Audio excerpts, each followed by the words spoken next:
My dad turned 67 last October, and I flew home from Portland specifically to celebrate with him. I hadn't been back in almost 8 months. I missed him. I genuinely did. What I didn't miss, what I had spent 8 months carefully unlearning how to miss, was my sister. But I went anyway. Because he asked me to, and because saying no to my father has never been something I know how to do, I landed on a Friday afternoon. And, by Friday evening, I already knew something was wrong. I want to be clear about one thing before I tell you what happened. I am not a dramatic person. I am not someone who looks for conflict or manufactures tension where there isn't any. I am a 31-year-old accountant who color codes her grocery lists and goes to bed at 10:15 on weeknights. My coworkers describe me as steady. My last therapist used the word measured. I say this because I need you to understand that what I noticed that evening was not paranoia. It was not anxiety. It was the specific, quiet sensation of a number that doesn't add up the kind of feeling I've been trained, professionally and personally, to never ignore. My dad lives in the same house, where my sister and I grew up, a blue colonial on a cul-de-sac in Columbus, Ohio. 3 bedrooms, a screened porch, a kitchen that always smells like the candles my mom used to burn before she passed. He's lived there for 32 years.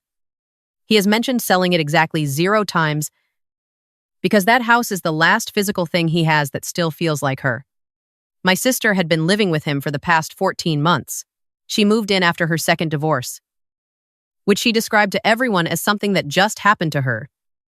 The way weather happens, or traffic, as though she had simply been standing still and the marriage had collapsed around her like a building. She called my dad the day after signing the divorce papers, and he told her she could come home for as long as she needed. That's who my dad is. That's always been who he is. I had no objection to her moving in. I want to say that clearly too. I had no objection to her living with him. What I had an objection to what slowly became impossible to ignore were the phone calls. They started around 6 months after she moved in. Small things at first. My dad mentioning that he'd updated some paperwork. Then a call where he seemed confused about whether he'd already told me something, then assured me he had. Then when I asked what specifically, he couldn't quite remember. Then a Sunday where he called me 3 times in 4 hours, each time starting the conversation as though the previous call hadn't happened. And my sister was audible in the background of all 3. Her voice bright and helpful, filling in sentences for him. My dad has a heart condition. He takes blood thinners and a mild diuretic, and one medication I can never pronounce correctly for arterial pressure. He is not cognitively declining. His doctor confirmed this to me directly when I called. Concerned. After the triple phone call Sunday, his mind is completely intact. She told me. He's sharp.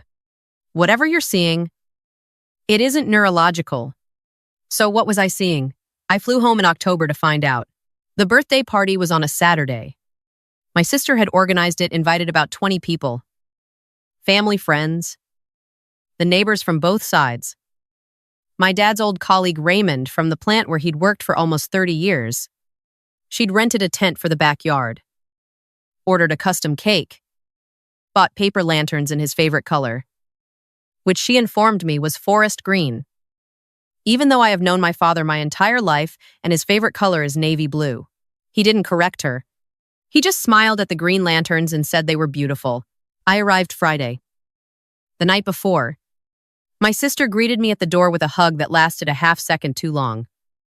The kind of hug that's performing warmth rather than feeling it. She'd made dinner pasta, garlic bread, salad. She poured wine.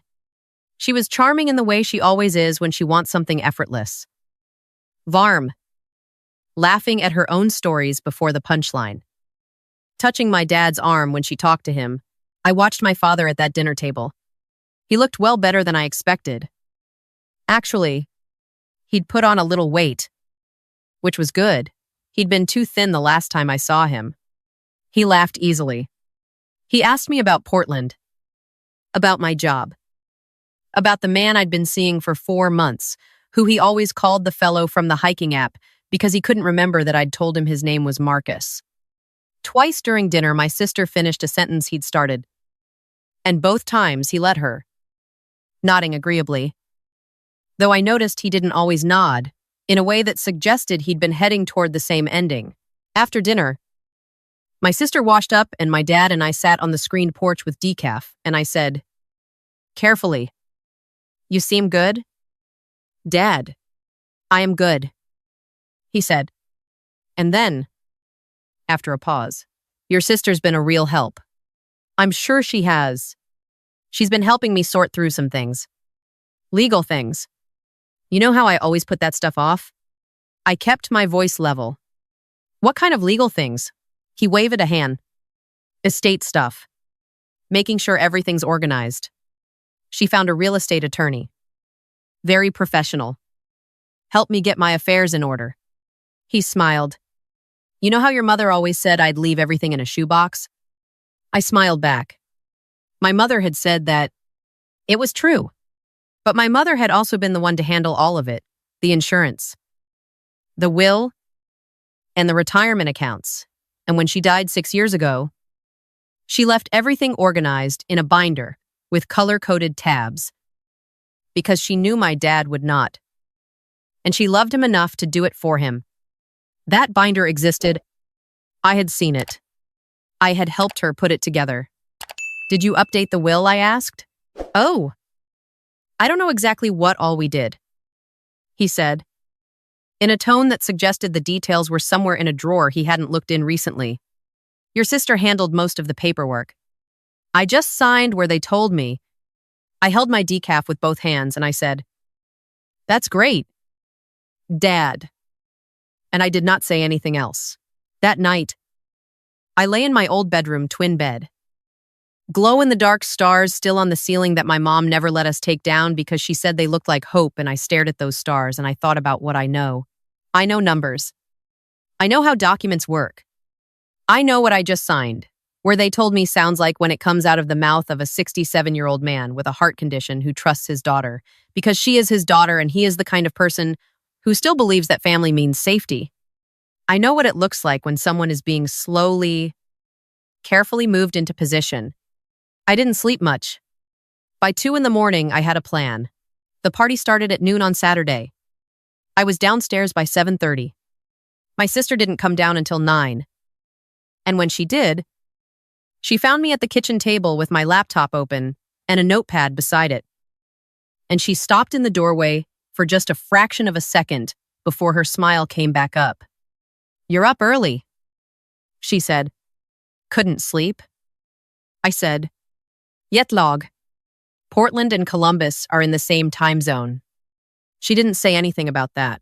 What she didn't know was that I had already called Raymond, my dad's old colleague Raymond, who had known my father for 28 years, who I had his number saved in my phone from when I'd needed to reach my dad during a work trip 3 years ago, and my dad wasn't answering. Raymond, who was coming to the party that afternoon. I had called him at 7:15, and I had asked him something specific. And he had told me something that sat in my stomach like a stone. My sister had called Raymond 4 weeks earlier. She'd asked him, casually, whether he knew if my dad had ever set up a transfer on death deed on the house. Raymond hadn't known, but she'd mentioned, in that same casual conversation, that she was helping my dad simplify his estate because of his health. Because it was getting complicated. Because she just wanted to make sure everything was taken care of. Raymond had thought nothing of it at the time. He told me it seemed like she was being a good daughter. At 9:45, while my sister was outside directing the tent setup, and my dad was in the shower, I went to his office. My dad's office is a small room off the hallway that smells like old paper and the cedar shoe rack he's had since 1987. He keeps his important documents in a gray metal filing cabinet next to his desk, which has never had a lock because my parents lived by the philosophy that people who love each other don't need to lock things from each other. I knew exactly where to look because I had helped my mother organize that cabinet when I was 19 years old and home from my first semester of college. And people don't reorganize filing cabinets once they've been organized by someone else. They just keep filing. I found the folder labeled Estate in the 3rd drawer. Inside was a copy of the updated will, dated 8 weeks ago. An attorney letterhead I didn't recognize, not the family attorney my parents had used for 20 years. A different firm. Newer. Based in a suburb I'd never heard of. And a document I recognized immediately because I had processed enough of them in my professional life to know exactly what I was looking at. A deed transfer. The house. My dad's house. The house my mother had loved and maintained and filled with candles and color-coded binders and 32 years of a life that still breathed in the walls. The house had been transferred not equally. Not fairly to my sister as sole owner. Contingent on my father's passing. My father's signature was at the bottom. So was the signature of a notary and the attorney. I stood in that office for a long time. I took photographs of every page with my phone. Then I put everything back exactly as I had found it. Closed the drawer, and walked to the bathroom to splash cold water on my face. By the time my sister came back inside, I was in the kitchen making coffee, and I looked exactly like someone who had not just found the thing I had found. The party was genuinely lovely. Which was the strangest part. The sun came out. The neighbors brought potato salad.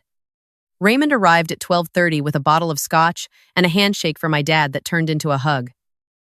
And my dad looked happier than I'd seen him in years. Standing under green lanterns, he thought were his favorite color. Surrounded by people who loved him. My sister moved through the party like she always does, gracious. Attentive. Keeping my dad's glass full. Laughing at all the right moments. I watched her. I smiled when I was supposed to smile. I hugged the neighbors whose names I remembered and apologized to the ones whose names I'd forgotten. I ate potato salad. I was perfectly normal. At one point, my sister found me near the dessert table and stood beside me. Both of us watching our dad retell a story Raymond had clearly heard before but was laughing at anyway. "Doesn't he look great?" she said. "He really does." I said, "I think being home has been good for him. Stability. Routine." She paused. "I've been thinking about staying long-term. Actually, it just makes sense. With his health. For someone to be here. That's thoughtful." I said. She looked at me sidelong. "You're not worried about him being alone. I don't think he's been alone." I said, and smiled, and went to get more coffee. What she didn't know, what she couldn't have known, was that I had made 2 more calls that morning after I found the documents. The first was to the family attorney, my parents' actual attorney, a man named Gerald Hofstede, who had done their estate planning since 1999 and who knew my father's signature as well as his own. I had described the document to him. Enough detail for him to understand what I was describing. He had asked me to send photographs. He called me back in 40 minutes faster than I expected and said 3 words before anything else. "This is serious." He told me something I hadn't known 3 months before the deed transfer was filed. My father had called his office. He had called to ask about updating his will. Gerald had scheduled an appointment. My sister had called the following day to cancel it on my father's behalf, explaining that my dad's health had taken a turn and he needed to rest. Gerald had sent a card. He had not heard from my dad again. 2 weeks later, the deed was filed through the other firm. The second call I'd made was to a colleague, someone I'd worked with 4 years ago, who had transitioned into elder law and financial elder abuse cases. I described the situation in general terms, without names. She listened. Then she told me exactly what I needed to do. In what order. Starting Monday morning. Sunday was quiet. My sister made brunch. My dad and I watched a football game he didn't particularly care about, and I leaned against his shoulder on the couch like I used to when I was 9 years old, and he put his arm around me without thinking about it. The way fathers do? The way muscle memory survives everything. During a commercial break, he said, quietly, "I'm glad you came home. Sweetheart. Me too. Dad. I know things have been. I know you and your sister have your friction. He stopped. Tried again. I want things to be good between everybody. After I'm gone. I want things to be good." I looked at the television. I said, "They will be. Dad, I promise. He patted my hand. I did not cry, though it was a near thing. Monday morning, I booked a flight back to Portland for Wednesday. I told my sister I needed to get back for work, which was true. I hugged my dad for a long time at the door. He smelled like cedar and coffee, and himself, and I memorized it. On the flight home, I sent everything to Gerald Hofstede. All the photographs. In the timeline I had reconstructed from my call logs, and what my dad had told me, and what Raymond had told me. The name of the other attorney, and the other firm. Everything. Gerald forwarded it to a colleague who specialized in exactly this. I gave a formal statement to an elder law attorney by phone on Thursday. What came next took time. I want to be honest about that. Because in stories like this, people often compress what was actually months into a paragraph. And I think that compression is its own kind of dishonesty. It took time. It was not clean. There were depositions. There were documents subpoenaed. There were phone calls between attorneys. There was a period of about 3 weeks where my sister somehow found out I had made the calls, and she rang my phone 7 times in a single day, alternating between crying and cold. And I picked up exactly once, said talk to Gerald, and hung up. Gerald discovered that the notary on the deed transfer had notarized 17 other documents for the same law firm in the past year. Documents later found to involve other elderly clients, other signatures obtained under circumstances that were, at minimum, irregular. The other attorney lost his license before the end of the year. That part was out of my hands. What was in my hands, Gerald filed to have the deed transfer voided. He filed on grounds of undue influence. My father had to give a deposition, which was the thing I had been most afraid of having to explain to my dad, whose trust is still, somehow, the most intact thing about him, what had been done, and by whom. I was in Portland when Gerald called to tell me it had gone as well as it could have.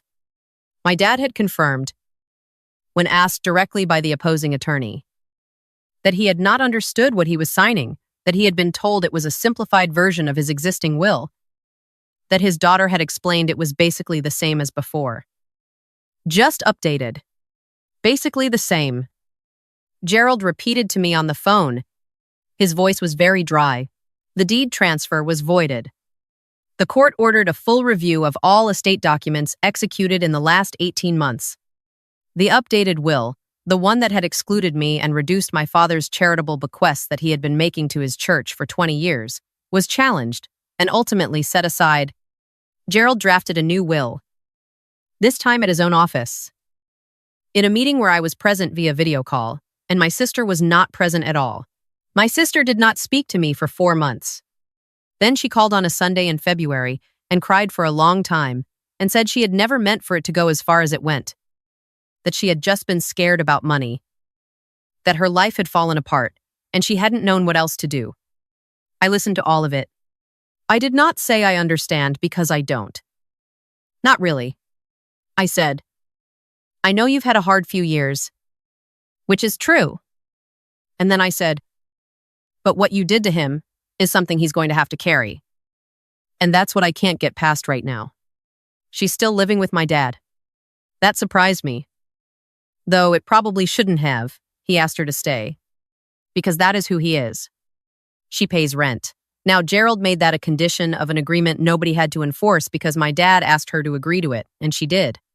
She and I are in a place I would describe as cautiously distant. We text on holidays. I don't know if that will change. My dad called me last month. On a Tuesday evening, for no reason. The way he used to call when I was in college. He told me about a documentary he'd watched about migratory birds. He told me Raymond had a new grandchild. He told me the tree in the front yard was doing something strange, and he was going to have someone look at it. I was on my couch in Portland with a glass of wine and a spreadsheet I'd been staring at for 40 minutes. And I put the spreadsheet aside and I just listened to him talk. At the end of the call, he said, "Your mother would be proud of you." You know, I didn't say anything for a moment. She'd be proud of both of us. Dad, I finally said. He was quiet too. Then yeah. I suppose she would. I have thought a lot, in the months since, about the moment in that office when I stood holding the folder and deciding what to do. Whether to put it back, say nothing, keep the peace. Whether the peace was worth keeping. Whether what my sister was doing was really so different from what a lot of people do when they're scared and things are falling apart, and there's a solution right there that only requires them to push one person slightly off. Balance. I keep coming back to the same answer. The house still smells like my mother's candles. My dad still has his filing cabinet with no lock. Because he still believes that people who love each other don't lock things away. He has always lived by that belief. Trusted by it. Been made vulnerable by it. And been held up by it all at once. Somebody had to protect that. Since my mother couldn't do it anymore, it fell to me. I don't think I would do anything differently. Not one thing. If you're watching this and there's a voice in the back of your head telling you that something with an aging parent's finances or documents doesn't add up, please listen to that voice. Get a copy. Talk to an estate attorney. Call someone who knows what elder financial abuse looks like. Because it almost never looks the way you expect. It rarely looks like a stranger. It almost always looks like someone you love. That's the part that makes it so easy to ignore. That's exactly why you shouldn't